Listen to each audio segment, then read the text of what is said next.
Víctor Vives. La por de perdre la feina és al darrere de moltíssimes baixes laborals, sobretot des que va començar la crisi. Els experts asseguren que l'estat espanyol té un impacte econòmic de més de 10.000 milions d'euros. Inclouen la pèrdua de productivitat, el subsidi per baixa i la substitució entre d'altres costos.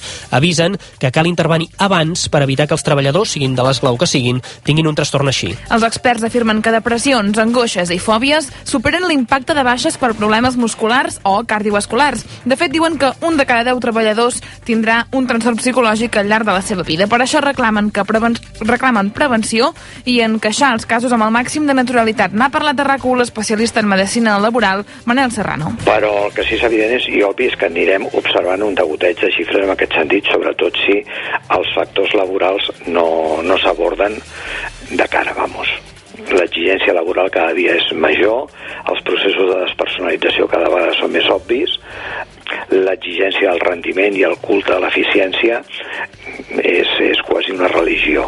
Austràlia i Gran Bretanya són els alumnes exemplars en polítiques públiques. L'últim cas que ha sortit a la llum amb final tràgic va ser el suïcidi aquesta setmana d'un alt directiu de l'asseguradora Zurich. Poc més de 10 minuts per les 9, Mariano Rajoy.